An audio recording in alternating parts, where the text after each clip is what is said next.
మీనం వారి కనుక చూసుకున్నట్లయితే ప్రధానంగా రాశిలో శని వక్రగతి ఇది ఎప్పటి నుంచి జూలై 27వ తేదీ నుంచి డిసెంబర్ 10వ తేదీ వరకు ఉంటుంది ఈ గ్రహస్థితి. మరి జూలై 27 నుంచి 10వ వరకు ఉండేటువంటి ఈ వక్రగతి వల్ల రాశిలోనే శని వక్ర వల్ల కలిగే ఫలితాలు ఏమిటి? మీ జన్మజాతకంలో కనుక ఏదైనా గ్రహం వక్రించినట్లయితే దానివల్ల ఎటువంటి ఫలితాలు పొందుతారు? అది పూర్వజన్మ కర్మని చెప్తూ ఉంటుంది. వక్రించిన గ్రహం అంటే ఏది బ్యాలెన్స్ ఉంది, ఏం బ్యాలెన్స్ క్లియర్ చేసుకోవాలని భూమి మీదకి వచ్చామనేటువంటిది యాజ్ పర్ భృగునాడి పరంగా. ఈ యొక్క విషయాలు చెప్తుంది నేనైనప్పటికీ చెప్పిస్తుంది సాక్షాత్ లలిత అమ్మవారిగా భావిస్తూ ఆ లలితాంబిక అమ్మవారి యొక్క అనుగ్రహం మీకు పరిపూర్ణంగా కలగాలని మనస్ఫూర్తిగా కోరుకుంటూ, ఇక్కడ రాశిలో ఎప్పుడైతే వక్రించాడో ఒక రకంగా చెప్పాలంటే చూడండి, ఒక వ్యక్తి ఏదైనా తల మీద ఏదైనా బరువు పెట్టుకున్నాడు, దాని కొంచెం దింపితే రిలీఫ్ ఎలా వస్తుందో రాశిలో ఉండే శని వక్రించినందుకు ఆ రిలీఫ్ అనేటువంటిది మాత్రం ఖచ్చితంగా వస్తుంది, అందులో సందేహం లేదు. అయితే ఈ వక్రగతి వల్ల ఏదైనా కొత్త కోర్సెస్ చేయడము, ప్రాపర్టీస్ కొనడము, లేకపోతే కొంత కొన్ని వివాహ సంబంధించిన విషయాల ముందుకు కదలడం జరుగుతూ ఉంటుంది. కాకపోతే ఇక్కడ మీకు ఏంటంటే వివాహానికి కారకుడైన శుక్రుడు ప్రస్తుతం కేతుతో కలిసి 6లో ఉన్నాడు. ఆగస్టు 2వ తేదీ నుంచి సప్తమంలోకి వస్తున్నాడు. కాబట్టి వివాహ నిర్ణయాలు ఎట్టి పరిస్థితుల్లో ఆగస్ట్ ఎండింగ్ వరకు తీసుకోకపోవడమే మంచిది నన్ను అడుగుతుంది. ఎందుకంటే శుక్రుడితో 6లో ఉన్నది మంచిది కాదు, సప్తమంలో నీచ పొందడం మంచిది కాదు. అది కాకుండా సప్తమంలో ఉండే శుక్రుడి మీద లగ్నంలో ఉండే శని వక్రిస్తున్నాడు, వెనక్కి వెళ్తున్నాడు. అంటే ఒక్కొక్కసారి మీరు సంబంధం అనుకుని వద్దనుకోవడం, లేదా అవతల వాళ్ళు వద్దనుకోవడం కూడా జరుగుతూ ఉంటుంది ఈ సమయంలో. అయితే ఎవరైతే విదేశాలకు వెళ్ళాలని ప్రయత్నం చేస్తుంటారో, అది ఉద్యోగం కోసం కావచ్చు, వ్యాపారం కోసం కావచ్చు, లేకపోతే అక్కడ ఏదైనా చదువుకోవడం కోసం కావచ్చు, రాహు వైపు ప్రయాణం జరుగుతుంది కాబట్టి మంచిదే. కాకపోతే మీరు ఏదైనా ఇన్వెస్ట్మెంట్స్ చేసేటువంటి విషయాల్లో కాస్త లాంగ్ టర్మ్ ఇన్వెస్ట్మెంట్స్ చేయండి. కొంచెం దీర్ఘకాలంగా ఇన్వెస్ట్మెంట్స్ చేస్తూ ఉండండి.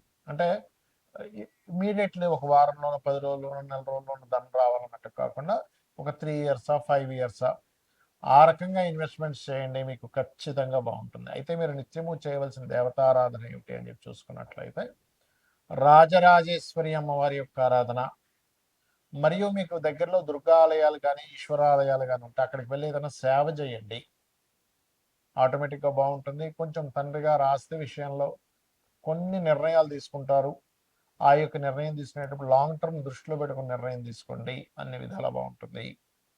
భృగునందనాడి అనేటువంటి శాస్త్రం పరంగా ఒక గ్రహం వక్రించి ఉంది మీ పర్సనల్ చార్ట్లో అనుకుంటే అది ఊరికనే వక్రించడం అని కాదు, మీరు ఆ సమయంలో ఎందుకు పుట్టారు అంటే గురువు వక్రించాడు, లేదా శని వక్రించాడు, శుక్రుడు బుధుడు లేదా కుజుడు వక్రించాడు, మిగతా రాహుకేతువులు రవిచంద్రులు అయితే వక్రించడం చెప్పాం. అయితే ఒకవేళ వక్రించిన నక్షత్రంలో ఉంటే అప్పుడు మళ్ళీ దాని ఫలితం వేరే ఉంటుంది. అయితే ఇక్కడ ఉదాహరణకి మనం శనిదే తీసుకుందాం. ఎవరి పర్సనల్ చార్ట్లో అయినా శని గ్రహం కనుక వక్రించినట్లయితే రూల్ నెంబర్ 1, అది ఏ రాశిలో ఉండి వక్రించింది, వక్రించినప్పుడు వెనక రాశి ఫలితాలు ఇస్తుంది, వెనక రాశుల్లో 159లో ఏ గ్రహాలు ఉన్నాయి ఇది చూడాలి. దీనివల్ల మీకు ఆ వక్రించడం వల్ల సహజంగా ఏంటంటే మనం చూడండి, ఏదైనా శని ముఖ్యంగా అందులో పర్టికులర్గా శని భగవానుడు కనుక వక్రించినట్లయితే మీరు కెరియర్ కోసం మీ లైఫ్లో ఒక మంచి కెరియర్ రావాలంటే ఉన్న ప్లేస్ నుంచి మారాలని చెప్తుంది.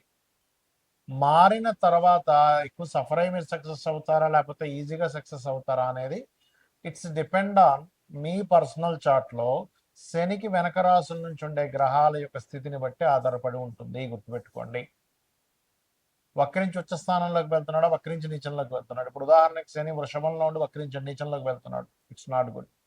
బట్ అదే ధనస్సులో ఉండే వృశ్చికంలో ఉండే శని వక్రించాడు, అప్పుడు ఉచ్చ స్థానంలోకి వెళ్తాడు. అంటే ఉచ్చమా నీచమా ఏ గ్రహం వక్రించినా వెళ్ళి ఏ రాశులతో కనెక్ట్ అవుతుంది, ఏ గ్రహాలతో కనెక్ట్ అవుతుంది, ఎటువంటి విషయాలను సూచిస్తుంది అనే విషయాన్ని చూసుకోవాలి. సో ఫస్ట్ ఆఫ్ ఆల్ శని అనేది కర్మకారకుడు. రెండు జాబులు చేయడం, లేకపోతే ఉన్న జాబ్ కోసం వేరే ప్రాంతానికి వెళ్తే సక్సెస్ అవ్వడం అనేటువంటిది ఇస్తుంది, గుర్తుపెట్టుకోండి. ఇక రెండవది గురువు. మీ జన్మజాతకంలో గురువు వక్రించాడు అంటే గురు సేవ బ్యాలెన్స్ ఉండిపోయింది. ఇక్కడ పూర్వజన్మల్లో మనం ఎక్కడో గురువుకి సమ్ మిస్టేక్స్ చేసాం, అజ్ఞానంలోనూ ఏదో భయపడుతూనో సంథింగ్ ఎక్కడో మిస్టేక్ జరిగింది. అంటే కొన్నిసార్లు మనం తెలియకుండానే కొంతమందికి తెలియకుండానే జరిగిపోతుంటాయి మన కోరికల వల్ల, లేకపోతే మన ఇష్టాల వల్ల, మనం అనుకునేటువంటి కొన్ని పనుల వల్ల ఏదో. అలా గురువు విషయంలో కూడా ఏదో తప్పిదం జరిగింది. దాన్ని ఫుల్ఫిల్ చేసుకోవడానికి వచ్చారు భూమి మీదకని అర్థం చేసుకొని, వీలైనంత మటుకు ఆధ్యాత్మిక చింతనలో ఉండడము, సంతానం విషయంలో కూడా, ఎందుకంటే గురువు సంతానానికి కూడా కారకుడు, రవి గురువులు. సంతానానికి సంథింగ్ ఏదో బ్యాలెన్స్ ఉన్నాము మనం చేయవలసింది ఉంది. కొన్నిసార్లు చూడండి కొంతమంది ఇళ్లలో ఏంటో వీళ్ళ సంతానాన్ని కూడా ఈయన చూసుకుంటున్నాడు, ఇంకా వాళ్ళు ఇంకా సెటిల్ అవ్వలేదు అంటూ ఉంటారు. ఇక్కడ ఏంటంటే రెండు విషయాలు. ఒకటి, వాళ్ళ జాతకాల్లో సెటిల్మెంట్ లేట్ ఉంటుంది. సమ్ టైమ్స్ వీళ్ళకి ఇంకా రుణం ఉంటుంది వాళ్ళకి చేయాల్సినవి. అంతా రుణానుబంధ రూపేణ పశుపక్ష సుతాలయ అంటూ ఉంటాం. సో అదేవిధంగా జ్ఞానము, జ్ఞాన సంబంధించిన దేవతా సంబంధించినవి షేర్ చేయడం వేరే వాళ్ళకి, ఇది చేస్తుండాలి జూపిటర్ వక్రించినట్లయితే. అదేవిధంగా జీవుడు అని కూడా చెప్తారు నాడీ ఆస్ట్రాలజీలో. అది వక్రించినప్పుడు ప్రదేశం మారితే కూడా మంచిదా కాదా అనేది డిపెండ్ ఆన్ గురువు వెనక రాసుల్లో ఉండే గ్రహస్థితి పరిశీలన చేయాలి. ఇక శుక్రుడు వక్రించాడు. ఒకటి గుర్తుపెట్టుకోండి, శుక్రుడు కనుక ఎప్పుడైనా మీకు వక్రించాడు అంటే మీ యొక్క జీవితంలో వివాహం అనేటువంటి విషయం ఖచ్చితంగా, అది సప్తమంలో ఉండి వక్రించినట్లయితే వివాహం విషయం ఒకళ్ళని అనుకొని మిస్ అయ్యి మళ్ళీ ఇంకోళ్ళు చేసుకోవడం జరుగుతూ ఉంటుంది. అరే అనుకున్నామండి, దగ్గర దాకా అనుకున్నాం, మిస్ అయిపోయింది. లేకపోతే ఒక్కోసారి వివాహం అయి కూడా మళ్ళీ వాళ్ళు వద్దని కూడా వదిలేయడం లాంటివి జరుగుతుంటాయి ఎక్కువగా. రెండవది, శుక్రుడు వక్రించినప్పుడు ఆ యొక్క శుక్రగ్రహం వెనక రాసుల్లో ఉండే గ్రహాలను బట్టి మనం అబ్జర్వ్ చేయాలి. అంటే అలాగా శుక్రుడు వక్రించాడు, ఆ శుక్రుడు ఏ గ్రహాలతో కనెక్ట్ అవుతున్నాడు చూడాలి. మంచి గ్రహాలతో కనెక్ట్ అవుతున్నాడు వక్రించి, మీకు లగ్జరీకి లోటు ఉండదు, బ్రహ్మాండంగా లగ్జరీ లైఫ్ ఉంటుంది, ఫైనాన్షియల్గా మంచి గ్రోత్ ఉంటుంది, రెండు రకాలుగా ధనయోగాలు ఉంటాయి. ఎందుకంటే ఫైనాన్స్ కారకుడు కూడా శుక్రుడు కాబట్టి అలా. అదేవిధంగా బుధుడు వక్రించాడు అనుకోండి, ఎవరికైనా ఎవరి జన్మ జాత చక్రంలో అయినా వాళ్ళ పర్సనల్ చార్ట్లో బుధగ్రహం వక్రించింది, అప్పుడు మీరు చేయవలసింది ఏమిటి అంటే ఎప్పుడు కూడా మీకున్న నాలెడ్జ్ని షేర్ చేయాలి. అంటే పూర్వజన్మల్లో నాలెడ్జ్ షేర్ చేయకుండా దాచేసుకున్నారు, ఏదో మీరు మీ ధర్మం నాలెడ్జ్ షేర్ చేయాల్సింది ఏదో వర్క్ ఉంది, దాచేసుకున్నారు. ఇప్పుడు మీరు నాలెడ్జ్ షేర్ చేస్తేనే ఆ కర్మ అనేటువంటి తొలగుతుంది, గుర్తుపెట్టుకోండి. అదర్వైజ్ ఆ కర్మ తొలగదు. సో మీ నాలెడ్జ్, మీరు ఏదైనా ఆఫీస్లో చేస్తున్నారు, కొంతమంది ఉంటుంటారు చూడండి, ఇది ఎలాగో చెప్పంటే నువ్వే నేర్చుకో, నేను ఎందుకు చెప్పాలి నీకు అంటూ ఉంటారు. బుధుడు వక్రిస్తే మీరు అవతల వాళ్ళకి నాలెడ్జ్ షేర్ చేయడం వల్లే మీ యొక్క కర్మ కంప్లీట్గా క్లియర్ అవుతుంది, గుర్తుపెట్టుకోండి. అదేవిధంగా మార్స్, కుజుడు వక్రించాడు. కుజుడు ఈజ్ గొడవలు, లీడర్షిప్స్, అన్నదమ్ములు, వీటిని కూడా చెప్తూ ఉంటారు. బుధుడిని కుజుడిని కూడా అన్నదమ్ముల విషయంలో చెప్తూ ఉంటారు. అయితే ఇక్కడ ఏంటంటే సమ్ పూర్వజన్మల్లో ఉండేటువంటి కొంత వైరాలిటీ, గొడవలు, ఇలాంటివి ఏవో క్లియర్ చేసుకోవడానికి పుట్టాడు ఈ జన్మలో. అందుకే చాలా మందికి ఈ గొడవ అవుతూ ఉంటాయి, ఏంటో అర్థం కాదు. ఏంటంటే నేనేమి ఇదవని అయినా గొడవ వస్తూ ఉంటుంది అంటుంటారు. నేను ఏమీ చేయకుండా సైలెంట్ ఇట్లా ఉన్న మైండ్కి వచ్చి మరి గొడవ పెట్టుకుంటున్నారని అంటారు. ఎప్పుడు జరుగుతుంది ఎక్కువగా అది, ఆ వక్రించిన కుజుడికి శని సంబంధాలు ఉన్నప్పుడు ఎక్కువ గొడవలు అవుతుంటాయి, లేదా బుధ సంబంధాలు ఉన్నప్పుడు బాగా గొడవలు అయిపోతుంటాయి, వాదనలు అవుతుంటాయి. సో అక్కడ ఒక్కోసారి వక్రించి ఏమవుతుందంటే అదొక మంచి గ్రహంతో కలిసినప్పుడు కొంచెం గొడవలు క్లియర్ అయిపోతాయి, లేదా పూర్వజన్మల్లో అవి జరిగినటువంటి కొన్ని గొడవలు అవి క్లియర్ చేసుకోవడానికి పుడతారన్నమాట ఈ జన్మల్లో.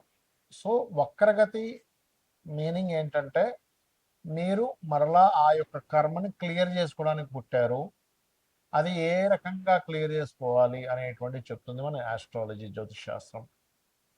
అలాగే ఇక్కడ మనం ఇందాక చెప్పుకున్నాం, రాహుకేతువులు అయితే ఎప్పుడు వక్రించే ఉంటాయి, ఎందుకంటే వక్రగతిలో తిరుగుతుంటారు. గ్రహాలని మేషం, వృషభం, మిథునం, కర్కాటకం ఇలా క్లాక్ వైజ్లో తిరుగుతూ ఉంటాయి, రాహుకేతులు మాత్రం యాంటీ క్లాక్ వైజ్లో తిరుగుతుంటాయి. అంటే ఏంటి, మేషం నుంచి మీనం, కుంభం, మకరం, ధనస్సు, వృశ్చికం, తుల, కన్య, సింహం, కర్కాటకం, మిథునం, వృషభం అని ఇలా యాంటీ క్లాక్ వైజ్లో తిరుగుతూ ఉంటాయి.